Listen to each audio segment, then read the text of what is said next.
तो 2013 में फिर हमने आवाज इंडिया टीवी इसको इंडिपेंडेंटली शुरू किया और 2013 में नागपुर की दीक्षाभूमि पे उसमें नंदिता दास जी आई थी।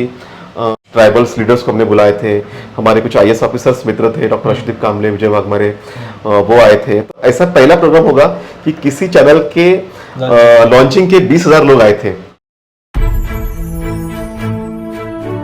जय हिंद, नमस्कार। मैं हूं अशोक दास, आप देख रहे हैं दलित दस्तक। और जैसा कि आप देख सकते हैं हमारे साथ है अमन कामले जी। मैं नागपुर में हूं और ये पीछे जो लोगो दिख रहा है आवाज़ इंडिया टीवी चैनल का, अमन कामले ने शुरू किया था इसको 2013 में 14 अप्रैल के दिन। आवाज़ इंडिया टीवी जब देश भर में तमाम यूट्यूब चल रहे हैं और तमाम अलग अलग हिस्सों में लोग काम कर रहे हैं, ऐसे में आवाज़ इंडिया टीवी की जो खासियत है वो यह है कि आवाज़ इंडिया टीवी यूट्यूब पे तो है ही, लेकिन 24 घंटे का एक न्यूज चैनल भी है। अमन भाई, तो सबसे पहले बहुत बहुत शुक्रिया, आपने दफ्तर में ये आपने मुझे इजाज़त दिया शूट करने का। और बहुत खूबसूरत एक ऑफिस है अमन कामले जी का, आवाज़ इंडिया टीवी का, वो भी हम आपको दिखाएंगे। तो लेकिन ये 2013 में शुरू किया आपने ये आवाज़ इंडिया टीवी चैनल, उसके पहले की आपकी जर्नी क्या रही, इसको शुरू करने का ख्याल कैसे आया?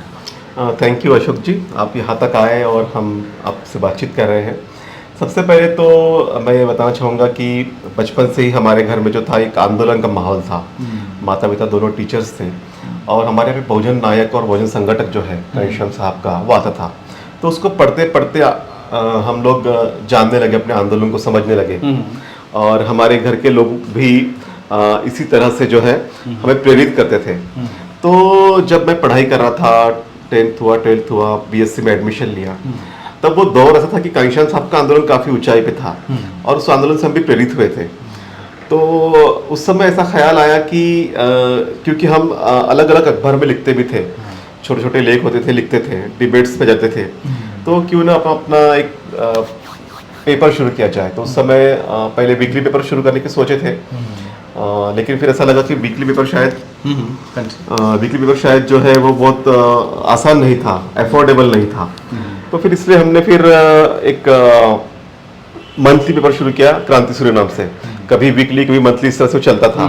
और उससे पहले क्रांति सूर्य शुरू करने से पहले अम्बेडकर नाम का एक वीकली, हाँ, ये 1998 में शुरू किया था।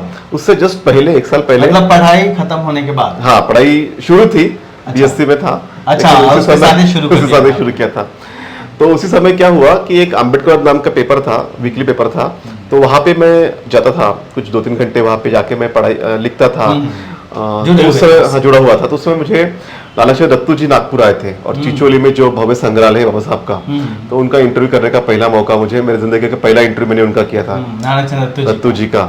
और उसी समय, हाँ, वो एक बहुत इम्पोर्टेंट और अहम जिंदगी का एक हिस्सा है कि बाबा साहब के जो निजी सचिव थे उनका इंटरव्यू करने का मौका मिला और उससे काफी सारी बातें जानने को मिली, तो और इंस्पिरेशन आया।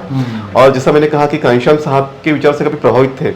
तो उसी समय 1999 की बात है जब मैंने उसी पेपर के लिए घनश्याम साहब का इंटरव्यू किया था। अच्छा। और 1 घंटा लगभग उन्होंने मुझे इंटरव्यू दिया था। तो वो ये 2 इंटरव्यूज थे जिन्होंने काफी इंस्पायर किया, काफी प्रेरित किया। तो लगभग वो मैगजीन जो है 2006 तक हमने चलाई और काफी अलग अलग इश्यूज हमने निकाले, अलग अलग तरीके से लोगों को प्रबोधन किया, लोगों के अंदर प्रेरणा जगाई। तो उसी दौर में क्या हुआ, 2005 का वो समय था जब हमने नागपुर में एक राम लक्ष्मण नाइट लिए थे। और वो राम लक्ष्मण जो थे ये बुद्धिस्ट संगीतकार थे, जैसा हम आपके कौन वगैरह आपने फिल्म सुनी होगी, उसको उन्होंने संगीत दिया था। अच्छा। तो उनको हमने लाया था, वो यहाँ भी नागपुर के ही हैं, उल्टाखाना एरिया के हैं। तो वो बहुत सक्सेसफुल प्रोग्राम हुआ था और उन्होंने बाबा साहब के ऊपर कुछ गाने लिखे थे। तो वो इतना सक्सेसफुल प्रोग्राम होने के बाद में उसी समय जो है मुझे ईटीवी से ऑफर आया था। और फिर मेरे पास में 2 ऑप्शंस थे, या तो मुझे कंटिन्यू करना है प्रिंट में, और जो आंदोलन हम चला रहे हैं, उस समय बीएसपी में भी मैं एक्टिव था, ऑर्गेनाइजेशन में था, बीएसपी के एक्टिव मेंबर था, या फिर इलेक्ट्रॉनिक मीडिया में जाना है। ये दोनों का फैसला करना था। तो फिर मुझे ऐसा लगा कि प्रिंट में तो हमने काफ़ी काम किया, मेन स्ट्रीम जो पेपर्स थे उसमें भी काफ़ी लिखा, आर्टिकल भी छप के आए। तो इलेक्ट्रॉनिक मीडिया का नया दौर था और ईटीवी केवल एक चैनल था रीजनल में, बाकी डीडी दूरदर्शन के थे और बाकी न्यूज़ चैनल तो सभी हिंदी में थे। तो हैदराबाद में मुझे जाना था, 3 साल का बॉन्ड था, तो मैं हैदराबाद गया 3 साल ईटीवी में काम किया। लेकिन ईटीवी में काम करते करते एक बात बार बार समझ में आ रही थी कि हमने प्रिंट में तो काम कर लिया, हमने अपने विचारों को, थॉट्स को लोगों तक पहुंचाया, लेकिन टेलीविजन मीडियम या ऐसा उस समय मीडियम था, क्योंकि यूट्यूब या सोशल मीडिया आने वाला नहीं आया था उस समय, इतना नहीं था, बस मतलब था, इतना पॉपुलर नहीं था, बस जस्ट था। हाँ। तो हमें ये लगा कि हमारे थॉट जो है बाबा साहब के, भगवान बुद्ध के, या जो हमारी धारा है, संत कबीर हो, संत रविदास हो, जो भी हमारी धारा है, वैचारिक धारा है, ये इस इलेक्ट्रॉनिक मीडिया में कहीं नहीं है। काफी कोशिश करके हमने धम्मचक्र प्रवर्तन दिवस को 50 साल पूरे हुए थे 2006 में, तो मैंने मेरे वहाँ के मैनेजमेंट को कन्विंस करके मैंने लगभग 27 स्टोरी यहाँ से भेजी थी नागपुर के लिए। मैंने स्पेशली मैं यहाँ पे नागपुर आया था उस समय फिर, और 27 स्टोरी मैंने भेजी थी। उन्हें कन्विंस किया कि ये जो समाज जो है काफी पढ़ा लिखा है, काफी आगे बढ़ा गया, और ये स्टोरी चलेगी, आपको व्यूज भी मिलेंगे और आपको पॉपुलैरिटी मिलेगी, आपको विज्ञापन मिलेंगे, इन समाज के बीच भी आपकी पेट बढ़ेगी, क्योंकि ये समाज जो है काफी आगे बढ़ चुका है, कॉलोनीज में रहता है। तो उन्होंने मेरी बात मानी, लेकिन दिल में वो बार बार ये बात आती थी कि हमने कुछ कोशिश करके कुछ तो कर लिया, लेकिन राउंड द क्लॉक हम क्यों नहीं कर सकते। इतनी महत्वपूर्ण विचारधारा है जिससे हर किसी का उद्धार हो सकता है, हर किसी के कल्याण की बात जो है हमारे थॉट्स में है। चाहे सावित्रीबाई फुले का उदाहरण ले लीजिए, महात्मा फुले को ले लीजिए, या जितने भी हमारे सम्राट अशोक से लेकर तो जितने भी हमारे बहुजन महानायक हुए हैं, इन सब का बहुत बड़ा योगदान हमारे देश के लिए, समाज के लिए है। लेकिन इनका जो विचार है वो कहीं फोकस नहीं होता है टेलीविजन मीडिया में। तो फिर हमने ये सोचा कि हमारा अपना चैनल होना चाहिए, क्योंकि तब तक हमारा अनुभव ले लिया था। तो 2008 में ईटीवी से निकलने के बाद में फिर हमने कुछ समय तक नेटवर्क रेटिंग का जो मराठी चैनल था IBN लोकमत, वहाँ काम किया। बहुत ही शॉर्ट समय के लिए टीवी9 में भी काम किया, लेकिन उसके बाद लगा कि बहुत ज्यादा काम हो गया है और वो सुकून नहीं मिल रहा है। तो फिर आपने मतलब अपना वेंचर शुरू करने का सोचा? हाँ, फिर सोचा, फिर वापस नागपुर में आया, और वो समय था 2010 का। वापस नागपुर आने के बाद में हमने कुछ जो फ्रेंड्स थे, हमने मिलकर सबसे पहले एक रिलीजियस चैनल शुरू किया था, लॉर्ड बुद्धा टीवी। और वो उस समय दीक्षा भूमि में हमने विठल जो बहुत बड़े लोकशायक थे उनको बुलाया था, और उसी प्रोग्राम में उनका देहांत भी हुआ। मतलब जय भीम नमो बुद्धाय कहते कहते उन्होंने अपनी जान दे दी थी, और वो कह भी रहे थे मुझे उससे पहले कि अगर यहाँ पे मुझे मरण आता है तो मेरी जिंदगी का बहुत मेरी जिंदगी सफल हो जाएगी, ऐसा वो कह रहे थे। तो बहरहाल उस चैनल को हमने शुरुआत किया, लोगों ने काफी सराहा, काफी अच्छा रिस्पांस भी दिया, सपोर्ट भी मिला समाज से, समाज ने काफी सपोर्ट किया। फिर हमें लगा कि एक ऐसा चैनल होना चाहिए जो नेशनलिज्म की बात करे, और ऐसे चैनल होना चाहिए कि जो एक ऐसा लगे कि ये किसी एक सेगमेंट का नहीं है, सभी के लिए है।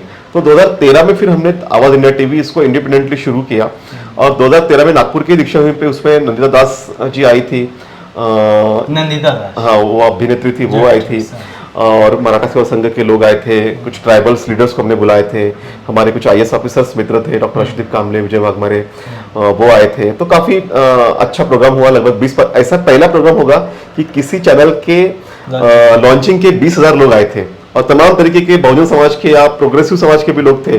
इवन जो जो बेस्ट हॉकी प्लेयर थे ध्यानचंद, उनके बेटे जो थे अशोक कुमार, वो भी इस प्रोग्राम में आए थे। तो एक बहुत अच्छा प्रोग्राम उस समय हमने किया था। यस, तो बहुत अच्छा प्रोग्राम उस समय हमने लिया, और वहीं से हमने लॉन्चिंग की।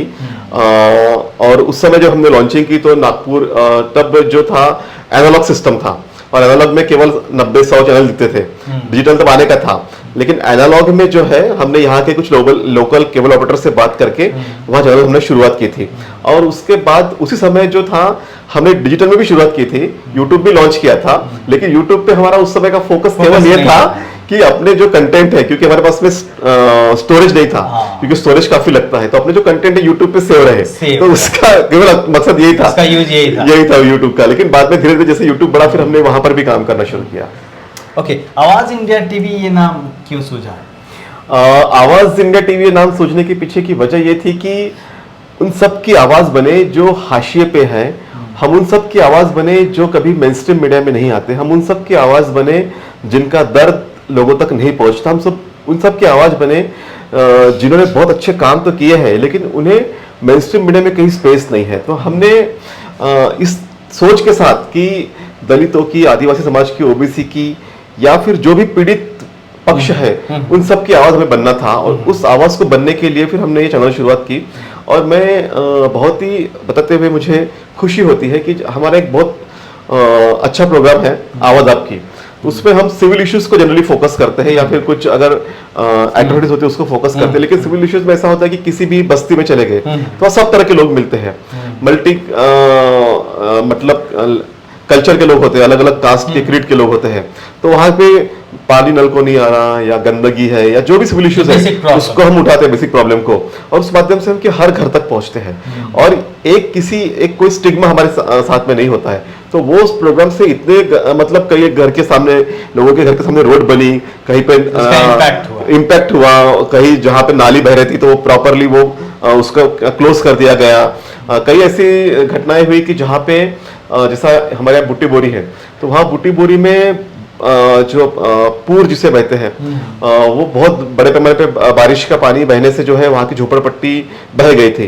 तो हमारे वो जो शो किया और लगभग 1 घंटा तक लोग रोते रोते बिलखते बिलखते हमसे बात कर रहे थे, तो तुरंत उस समय 2013 की बात है, मुकुल वासनिक केंद्रीय मंत्री थे, वो महाराष्ट्र के से थे, तो उन्होंने तुरंत जब उस घटना का संज्ञान लिया और सारे जो प्रभावित लोग थे उनको 1-1 लाख का चेक दिया। तो मुझे लगता है कि इम्पैक्टफुल काम काफी हमने किया, चाहे सिविल मैटर्स हो या फिर और कोई मैटर्स हो, इम्पैक्टफुल काम काफी हुआ है। फोकस किस किस चीज पे करते हैं? खबरें हर तरह की होती हैं, बहुत सारी खबरें होती हैं, आपका आवाज इंडिया टीवी का फोकस एरिया क्या है? फोकस एरिया मतलब बहुजन सेंट्रिक जो इश्यूज होते हैं वो होते हैं, मोस्टली बहुजन सेंट्रिक प्रोग्राम्स पे फोकस होता है। जैसे हमारे आइकॉन्स है, उनके ऊपर हमने डॉक्यूमेंट्री फीचर्स बनाए हैं। आप अगर यूट्यूब पे जाएंगे, आप अनागरिक धूम्रपान अगर टाइप करेंगे तो आपको आवाज इंडिया मिलेगा। बुद्धंजन आप दिखेंगे तो आपको आवाज इंडिया का पहला मिल जाएगा। हाँ, ये सब चीजें नहीं है। सम्राट अशोक के ऊपर डॉक्यूमेंट्री सबसे बेस्ट हमने ही बनाई है। जो बनते बोली मोहम्मद है, जिन्होंने चाइना में कराटे या फिर कुंग-फू की जो कला दी है, वो बेसिकली कांचीपुरम तमिलनाडु से थे, लेकिन चाइना में उनके टेम्पल्स है, तो उनके बारे में अगर डॉक्यूमेंट्री देखना है तो आप हमारे चैनल पे देख सकते हैं। तो ये जो फॉरगॉटन हीरोज थे हमारे, उनके बारे में हमने काफी काम किया, उनके डॉक्यूमेंट्रीज बनाए, फीचर्स बनाए, स्पेशल स्टोरीज बनाई, जो बुद्धिस्ट प्लेसेस थे वहां पे जाके स्टोरीज बनाई, उनके डॉक्यूमेंट्रीज से लोगों को अवगत कराया। जो हमने एक जिंदगी का साथ पता चला कि एक प्रोग्राम चलाया, उस प्रोग्राम का मकसद ये था कि हमारे समाज के जो आइकॉन्स हैं, मतलब जो ऐसे लोग हैं कि जिन्होंने बहुत अच्छे काम तो किए हैं, सोशल एक्टिविस्ट है या रिलीजियस एक्टिविस्ट है या अलग अलग क्षेत्र में जो है, तो उनकी जिंदगी में किस तरह से उन्होंने उनकी जिंदगी किस तरह से इंस्पायर करती है लोगों को, क्योंकि हमारा समाज जो तो है पहले से तो कोई सधन नहीं था, बहुत बेसिक से जीरो से शुरुआत करके वो हीरो बने, तो ऐसे लोगों को भी हमने सामने लाया, उनकी जिंदगियां बनाई मतलब उनकी जिंदगी को प्रोग्राम्स बनाया। फिर जो बिजनेस टॉक करके प्रोग्राम हमने किया, तो हमारे आसपास ऐसे हमें बहुत सारे लोग मिले कि जिन्होंने जो है जीरो से हीरो बने, मतलब जिनके पास कभी इन्वेस्टमेंट नहीं था, लेकिन आज उनके 2-2 हजार करोड़ के एम्पायर बने हैं। तो ऐसे भी लोगों को हमने फाइंड आउट किया और उनके ऊपर बिजनेस टॉक के हमने शोज किए, फिर हमने हेल्थ के ऊपर भी शोज किए। तो हमने एक ओवरऑल जो होता है, एक मूवमेंट के लिए जरूरी जो होता है, चाहे फिर वो मूवमेंट हो, उसमें सिविल इश्यूज हो, हेल्थ इश्यूज हो, सारे हमारे जो आइकॉन्स है उनके बारे में जानकारियां हो, या डे टू डे की खबरें हो, वो सारे इश्यूज को हमने कवर करने की इसमें कोशिश की है। ये मैं आपका सेटअप देख रहा हूँ, मुझे नहीं लगता कि कहीं और पे, मतलब काफ़ी आपका अनोखा सेटअप है, आपने काफ़ी चीज़ें बनाई हैं और लाइव कर रहे हैं। ये आसान नहीं होता इतना बड़ा सेटअप बनाना। तो रेवेन्यू मॉडल क्या रहा आपका, किस तरीके से मतलब शुरुआत में आपने मैनेज किया, कितनी दिक्कतें आई, मुश्किलें आई? बिल्कुल, कितना बहुत इंपॉर्टेंट बात है, क्योंकि 11 साल तक एक चैनल को सर्वाइव करना, क्योंकि टेलीविजन चैनल है, 12 साल हो गए टेलीविजन चैनल है, उसको सर्वाइव करना अपने आप में बहुत मुश्किल होता है। अच्छा, ये शुरू से लाइव ही है? हाँ, शुरू से रोड क्लॉक 24/7 है। जिस तरह से आप बाकी टेलीविजन चैनल्स देखते हैं, मतलब लॉन्चिंग से ही लाइव है, कभी डिस्टर्ब नहीं हुआ वो। वो क्या होता था, हमने तभी उसी समय सोचा था कि हमें डोनेशन नहीं लेना है, हमें जो है अपने पैरों पे खड़ा होना है। तो हमने फिर उस समय सोच बनाई, तो हमने क्या किया, सबसे पहले लोगों को अपील ये की कि आप हमें डोनेशन मत दीजिए। 14 अप्रैल जब आती है और धम्मचक्र प्रवर्तन दिन के उपलक्ष्य में यहाँ पे काफी बड़े प्रोग्राम्स होते हैं, लाखों लोग यहाँ पे आते हैं, तो उस समय पे आप हमें साल में 2 बार जो है विज्ञापन दीजिए, 14 अप्रैल का और धम्मचक्र प्रवर्तन दिन का। कोई 3,000 देता है, कोई 5 देता है, कोई 10 देता है, कोई 20 देता है, डिपेंड्स अपॉन अपने तरीके से लोग देते हैं। तो उससे एक बल्क अमाउंट हमारे पास में आ जाता है।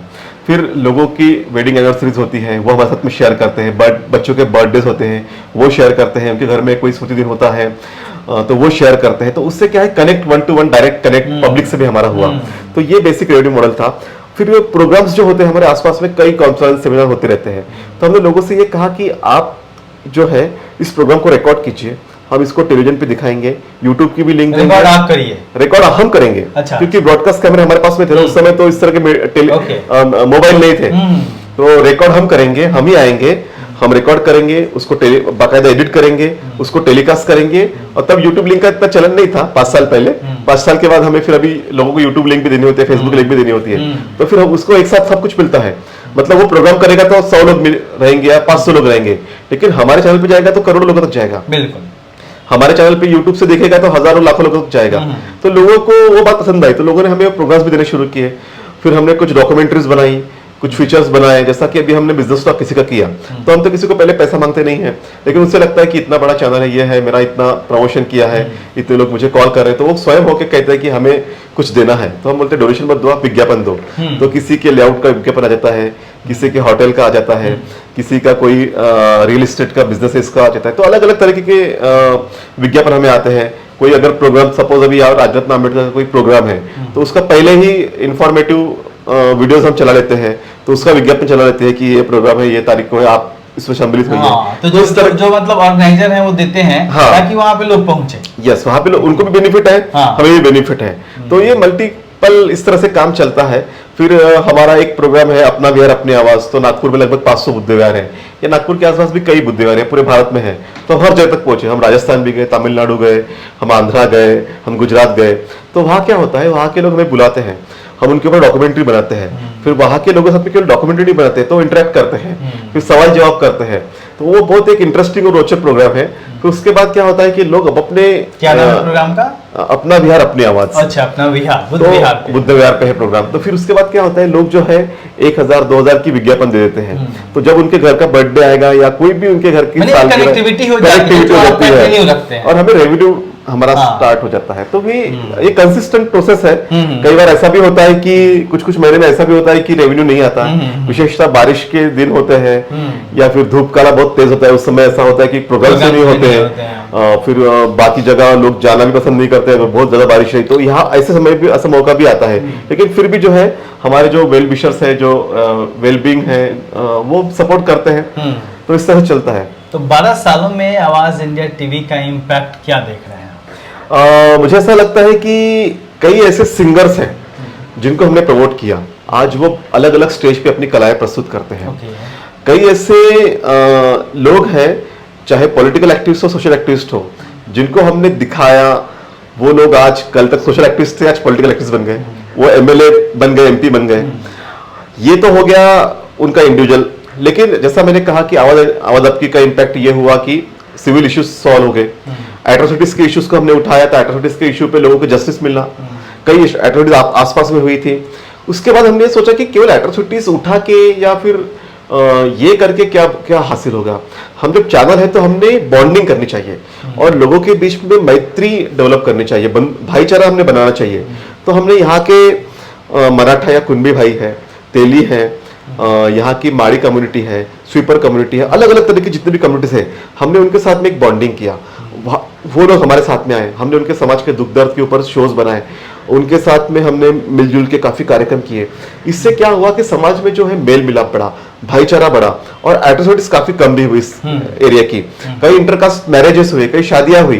तो मुझे लगता है कि समाज बनाने की एक बहुत अच्छी प्रक्रिया हुई। पिछली बार हमने एक प्रोग्राम किया था, सूरज एंगड़े उसमें आए थे, तो हमने इंटरकास्ट मैरिज करने वाले को सम्मान किया था। ये इम्पैक्ट इस चैनल का ही हम देख सकते हैं कि इतने आसपास के एरियाज में एट्रोसिटीज पे लगाम लगा, भाईचारा बढ़ा, लोगों में आपस में मेलजोल बढ़ा, इंटरकास्ट शादियां बढ़ी। तो ये सोशल इम्पैक्ट हुआ। कई लोगों को जो हमने हेल्थ इश्यूज पे काम किया, तो लोग थोड़ा हेल्थ के बारे में अवेयर हुए। हमारे बच्चों के लिए हमने करियर गाइडेंस कैंप लगाए, हमने कई IAS IPS IRS जो अधिकारी होते हैं उनको बुलाया, उनके कैंप लिए।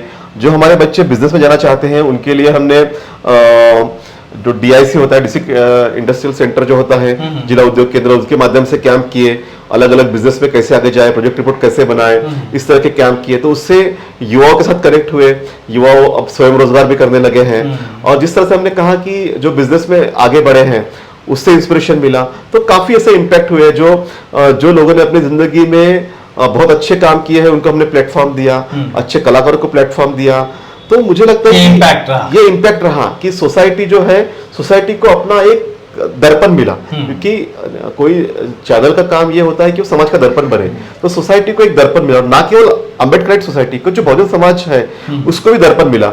आज तो क्या होता है, अपर कास्ट के लोग भी हमें बुलाते हैं उनके प्रोग्राम्स में, लेकिन हमें बड़ा सिलेक्टिव रहना होता है कि कहाँ जाना है कहाँ नहीं, ये भी करना होता है, क्या दिखाना है क्या नहीं, क्योंकि हमारा कमिटमेंट जो है उसको हम कभी ब्रेक नहीं करते, विचारधारा को लेकर। हाँ, अच्छा, आप नागपुर में हैं, यहाँ से चैनल चला रहे हैं, हम लोग दिल्ली में हैं, काम कर रहा है, चाहे जो बड़े शहरों में काम कर रहा है, और जो नागपुर भी बड़ा शहर है लेकिन किसी स्टेट की राजधानी नहीं है उस तरीके से, जो एक क्या कहते हैं, एक जो एक इम्पैक्ट होता है, जहाँ नेता होते हैं, पॉलिटिकल खबरें होती हैं, दोनों में क्या फर्क दिखता है आपको? इससे आपको कोई परेशानी? नागपुर तो एक तो जो है बौद्धों की एक राजधानी जिसे कहा जाता है, दीक्षा भूमि है, तो इसका एक फायदा हमें मिला है।